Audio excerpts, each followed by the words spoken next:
NCERT class 10 maths हमारा chapter है, chapter number 8 introduction to trigonometry. ये हमारी आखिरी क्लास है, उसके बाद से क्वेश्चंस हम लोग देखेंगे।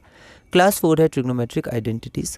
क्वेश्चन है when is an equation called an identity. किसी इक्वेशन को आइडेंटिटी हम लोग कब कहते हैं? An equation is called an identity when it is true for all the values of the variables involve. तो जितने वेरिएबल्स हैं, अगर हर एक वेरिएबल के लिए वो इक्वेशन सही है तो आपका वो आइडेंटिटी हो जाएगा। जैसे a प्लस बी का whole square is equal to A square plus 2ab plus B square. A और बी की आप कोई भी वैल्यू डालिए, LHS RHS वो हमेशा बराबर आएंगे, तो वो एक आइडेंटिटी है। What is a trigonometric identity? An equation involving trigonometric ratios. तो इक्वेशन है तो ट्रिग्नोमेट्रिक आइडेंटिटी है, तो उस इक्वेशन में ट्रिग्नोमेट्रिक रेशियोज होंगे of an angle is called a trigonometric identity if it is true for all the angle, या angles, अगर एक एंगल है तो, या एक से ज़्यादा एंगल्स है तो उनके लिए आपके हर एंगल के लिए जो वैल्यूज़ आप दीजिएगा LHS RHS में आपका सेम आएगी, तो उसको हम लोग ट्रिग्नोमेट्रिक आइडेंटिटी बोलते हैं। जैसे sine square theta plus cos square theta is equal to 1। Theta की आप कोई वैल्यू दीजिएगा तो वहाँ पर आपका जो आंसर आएगा वो आंसर आपका क्या आएगा? 1 आएगा, तो ये आपका आइडेंटिटी होगी। कई बार जो एंगल्स हैं वो थोड़े फिक्स कर दिए जाते हैं, ठीक है, तो उस जो फिक्स किए गए हैं उसको अगर हम लोग डोमेन ले लें तो उस डोमेन में आपका जो इक्वेशन है वो आइडेंटिटी की तरह काम करेगी, ठीक है। तो यहाँ पर ये आइडेंटिटी होती है, मतलब जितनी भी वैल्यूज़ हम लोग डालेंगे उसमें तो वहाँ पर वो आपका RHS सही देगी, या कह सकते हैं LHS RHS सेम होगा। ट्रिग्नोमेट्रिक आइडेंटिटीज़ हम लोग देख लेते हैं। Cos square A plus sine square is equal to 1। यहाँ पर हम लोग थीटा भी एक्यूट एंगल की बात कर रहे हैं तो हमने ये फिक्स कर दिया, तो यहाँ पर ये आइडेंटिटी हो गई, ठीक है, क्योंकि हम लोग इस चैप्टर में एक्यूट एंगल्स ही करेंगे। ए की जगह आप थीटा भी डाल सकते हैं, क्योंकि थीटा हमारे पास क्या है? ग्रीक लेटर जनरल है। आप ABC भी डाल सकते हैं। एंगल्स थीटा एक जनरल है जो कोई भी एंगल को रिप्रेजेंट करता है।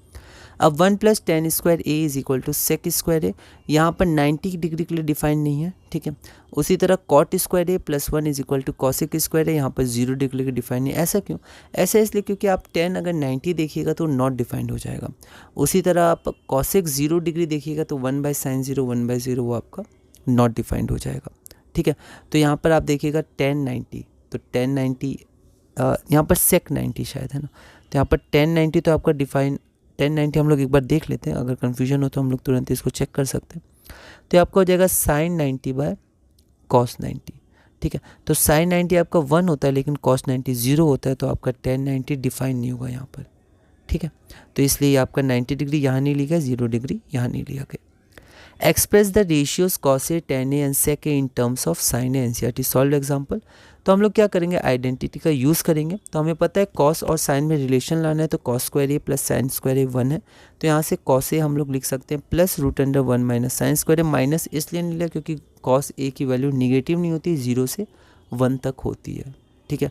क्योंकि हम लोग यहाँ पर क्या कर रहे हैं? हम लोग यहाँ पर 0 डिग्री एक्यूट एंगल ले रहे हैं, तो 0 डिग्री, ठीक है, से 30 डिग्री, तो ये सब हम लोग क्या कर रहे हैं?